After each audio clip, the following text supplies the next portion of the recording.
আসসালামু আলাইকুম। কি অবস্থা সবাই? আশা করছি সবাই অনেক বেশি ভালো আছেন। তো আপনারা যারা বিসিএস নিয়ে বিভিন্ন গল্প শুনতে ইচ্ছুক তাদের জন্য আজকের এই ভিডিওটি, এবং এটা একটা মোটিভেশনাল গল্প। তো আপনারা সবাই জানেন যে সৈকত ভাইয়া আমাদের, তো উনি হচ্ছে 6টি বিষয়ে ব্যাকলগ নিয়েও ওনার সিজিপিএ ছিল 2.45। এই সিজিপিএ নিয়েও উনি ক্যাডার হয়েছেন। সো তাকে নিয়ে একটা গল্প বলা হচ্ছে আজকে। তো ওনার গল্পটা শুরু করছি। তবে সকলের কাছে আমার একটা রিকোয়েস্ট থাকবে, যদি আপনারা বিসিএস রিলেটেড এরকম গল্প চান, মোটিভেশনাল ভিডিও চান, তাহলে আমার চ্যানেলটা সাবস্ক্রাইব করতে পারেন। তো বিসমিল্লাহির রহমানির রহিম। অনার্স জীবনে এক পর্যায়ে একসঙ্গে 6টি বিষয়ে ব্যাকলগ, সিজিপিএ নেমে আসে মাত্র 2.45। চারপাশে যখন হতাশা আর অনিশ্চয়তা, তখনই নিজের জীবন বদলে দেওয়ার সিদ্ধান্ত নেন ভোলার নাজমুল আবেদিন সৈকত। ব্যর্থতাকে পেছনে ফেলে নতুন করে শুরু করেন পথ চলা। কয়েক বছরের ধারাবাহিক পরিশ্রম, পরিকল্পিত প্রস্তুতি এবং অদম্য আত্মবিশ্বাসের ফল হিসেবে তিনি 47তম বাংলাদেশ সিভিল সার্ভিস বিসিএস ও প্রশাসন ক্যাডারের সুপারিশপ্রাপ্ত হয়েছেন।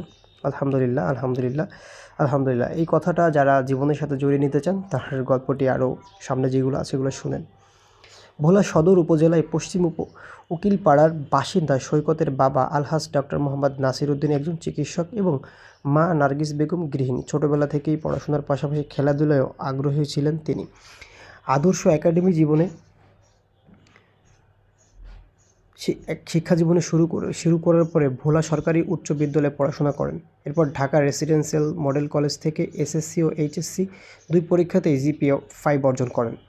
পরবর্তীতে নোয়াখালী বিজ্ঞান ও প্রযুক্তি বিশ্ববিদ্যালয়ে ফলিত গণিত বিভাগ থেকে স্নাতক সম্পন্ন করেন। তাহলে উনি কোথায় পড়াশোনা করছেন?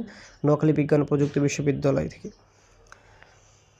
বিশ্ববিদ্যালয় জীবনে মাঝপথে বড় ধাক্কা আসে। দ্বিতীয় বর্ষে 6টি বিষয়ে ব্যাকলগ এবং সিজিপিএ 4.45 2.45 হওয়ায় অনেকেই ধরে নিয়েছিল তার সম্ভাবনা এখানেই ইতি। কিন্তু সৈকত সেটিকে নতুন শুরুর সুযোগ হিসেবে গ্রহণ করেন। ধাপে ধাপে সব ব্যাকলগ শেষ করে নিজের ফলাফল উন্নত করেন এবং সিজিপিএ 3 এর উপরে নিয়ে যান। 46তম বিসিএস ছিল তার প্রথম চেষ্টা।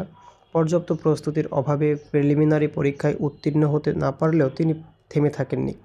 নিজের দুর্বলতা বিশ্লেষণ করে নতুন পরিকল্পনায় প্রস্তুতি শুরু করেন। ঢাকায় থেকে এমন এক পরিবেশে পড়াশোনা করেন যেখানে সবাই বিসিএসকে কেন্দ্র করে নিজেদের প্রস্তুতি নিচ্ছিলেন। প্রস্তুতির শুরুতেই বিসিএসের প্রিলিমিনারি ও লিখিত পরীক্ষার জন্য প্রয়োজনীয় বিষয়গুলো নিয়ে নিজস্ব নোট তৈরি করতেন। বাংলাদেশ বিষয়াবলী, আন্তর্জাতিক বিষয়াবলী, তথ্য যোগাযোগ প্রযুক্তি, গুরুত্বপূর্ণ প্রতিটি বিষয়ে ধারাবাহিকভাবে পড়াশোনা করেন। পরে চাকরিতে যোগ দেওয়ার পরে প্রতিটি নির্দিষ্ট সময় পড়াশোনা চালিয়ে যান। বর্তমানে তিনি বাংলাদেশ কৃষি ব্যাংকের সিনিয়র অফিসার হিসেবে কর্মরত। চাকরির ব্যস্ততার মধ্যে নিয়মিত অধ্যয়ন ও ধারাবাহিক প্রস্তুতির ফলে বিসিএসে কাঙ্ক্ষিত সাফল্য অর্জন করতে সৈকতের মতে সফলতার পেছনে পরিবারের ভূমিকা সবচেয়ে বেশি। বাবা মায়ের উৎসাহ, ভাই বোন, বন্ধু ও শুভাকাঙ্ক্ষীর সহযোগিতা তাকে প্রতিটি কঠিন সময়ে এগিয়ে যেতে সাহস জুগিয়েছে।